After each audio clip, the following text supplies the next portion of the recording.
Ini adalah kamera baru saya, yaitu Sony A6400. Kamera ini menggantikan kamera ini, yaitu Canon 6D yang sudah berumur 8 atau 9 tahun. Mungkin banyak orang berkata bahwa saya melakukan downgrade karena saya beralih dari full frame ke APS-C. Di video ini saya akan membandingkan kedua kamera ini dan memberikan alasan mengapa saya puas sekali dengan keputusan saya untuk downgrade ke APS-C. Sebelum video ini dimulai, saya hanya ingin menekankan bahwa kamera ini masih sangat mumpuni untuk dipakai video dan foto, dan saya sendiri masih akan menggunakan kamera ini untuk keperluan syuting channel YouTube ini. Mari kita mulai videonya di bagian pertama, yaitu kelebihan kamera Sony A6400 dibandingkan Canon 6D. Alasan pertama mengapa saya berpindah dari 6D ke A6400 adalah bobot kameranya. Mungkin ini terdengar seperti obvious karena ini DSLR ke mirrorless, namun faktanya dengan Canon 6D, bodi dan lensanya saja sudah berbobot 1,7 kg. Bandingkan dengan setup Sony A6400 dengan lensa kitnya yang hanya sekitar 500 gram. Dan mungkin karena ini mirrorless yang baterainya cukup boros, maka saya harus membawa 2 atau 3 baterai cadangan beserta power bank, beserta charger dan segala macamnya. Namun ketika dihitung-hitung, beratnya tidak lebih berat dari Canon 6D dengan lensanya. Lagi pula yang penting kan bobot kameranya, dan ketika saya membawa kamera ini, yang penting kameranya sendiri tidak lebih berat daripada setup 6D saya. Ketika saya berkeliling-keliling juga saya tidak merasakan capek di leher dan saya tidak terlihat seperti tukang foto. Kelebihan kedua adalah continuous autofocus dan juga flip screen. Dua alasan utama mengapa saya jarang menggunakan kamera 6D saya untuk video YouTube ini. Misalnya video pertama saya direkam menggunakan Galaxy Note 8 adalah karena 6D belum punya continuous autofocus dan juga tidak punya flip screen. Terkadang ketika saya merekam video saya suka misfocus, saya tidak tahu framingnya seperti apa. Dengan setup seperti ini memudahkan saya, jadi saya tinggal colok mic, pasang kamera di tripod, layar di flip ke atas, dan saya tinggal hit record. Saya tahu komposisi video yang saya akan dapatkan, saya bisa monitor audio, dan bisa juga lihat bahwa fokus Sony ini tidak hunting terlalu banyak. Lalu alasan ketiga kenapa saya berpindah, autofocus dari Sony A6400 sendiri saat memfoto juga sangat baik. Ketika saya men-shoot event, saya merasa bahwa autofocus dari Sony A6400 itu lebih responsif. Saya sendiri lebih yakin untuk mendapatkan hasil yang lebih tajam. Mungkin perbedaan ini juga karena sensor size, yaitu dari full frame yang depth of field-nya luas ya. Jadi blurnya itu lebih banyak daripada APS-C yang blurnya lebih sedikit. Namun ini seperti subjektif sajalah. Menurut saya full frame punya keunggulan tersendiri, tapi APS-C juga punya keunggulan tersendiri. Salah satunya lebih mudah untuk focusing. Kelebihan Sony A6400 yang tidak saya sadari betapa pentingnya adalah tidak ada limit rekaman.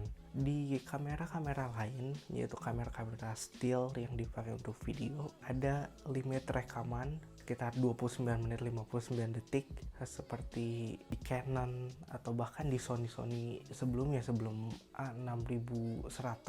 Tidak punya limit untuk merekam ini sangat berguna untuk merekam event yang panjang. Seperti contoh, saya pernah merekam di kamera ini 20 menit, 47 menit, dan 15 menit berturut-turut.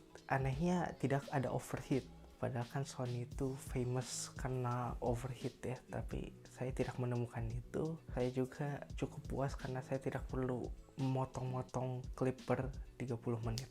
Alasan terakhir kenapa saya berpindah dari 6D ke A6400 adalah fitur-fitur kamera mirrorless sekarang, khususnya A6400 yang lebih canggih daripada fitur-fitur kamera DSLR keluaran 2012. Di sini ada picture profile, di sini ada 4K, ada 1080 60 fps, ada 120 fps, ada juga fitur yang cukup berguna yaitu clear image zoom untuk video. Jadi lensa itu bisa di crop lagi, digital zoom, di video, tetapi masih cukup tajam untuk di 4K. A6400 ini fiturnya sangat melimpah apabila dibandingkan dengan Canon 6D saya yang sudah berumur 8 tahun. Semua kelebihan tersebut yang sudah dijelaskan di awal bukan berarti Canon 6D adalah kamera yang jelek dan sudah tidak berguna. Saya masih mempunyai beberapa hal yang menurut saya Canon 6D itu masih lebih bagus dibandingkan Sony A6400. Yang pertama, mungkin ini sudah cukup famous bahwa menu kamera Sony itu cukup kompleks. Saya sendiri yang dari Canon agak sulit gitu untuk menemukan settingan ini. Untuk mensiasati ini saya sudah membuat custom menu sendiri di My Menu untuk picture profile, creative style, dan itu menurut saya sudah cukup mensiasati kompleksnya menu Sony. Alangkah baiknya apabila menu Sony dapat disederhanakan lagi.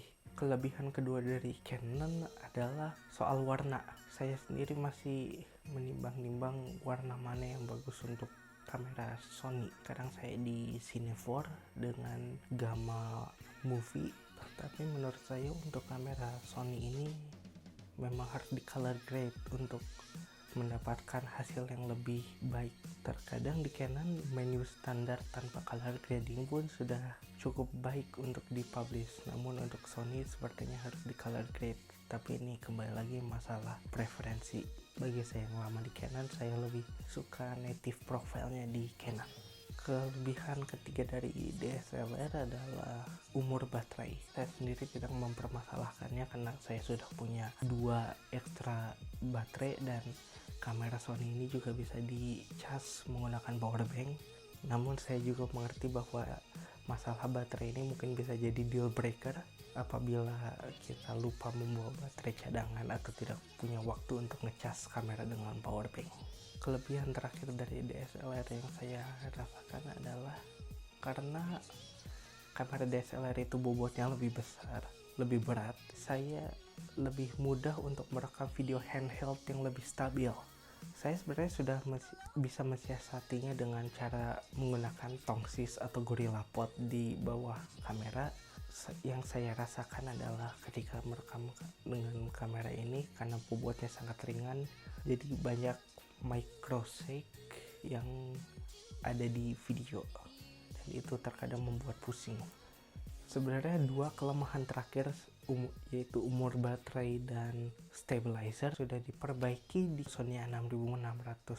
Sayangnya Sony A6600 harganya cukup jauh dibandingkan Sony A6400 dan hampir mendekati kamera idaman saya yaitu A7 III. Jadi menurut saya Sony A6400 adalah kamera Sony APS-C yang paling worth it. Kesimpulannya, saya cukup puas berpindah dari 6D ke A6400, dari full frame ke APS-C. Kelebihan seperti bobot ringan dan autofocus dalam video membuat saya puas dengan kamera ini.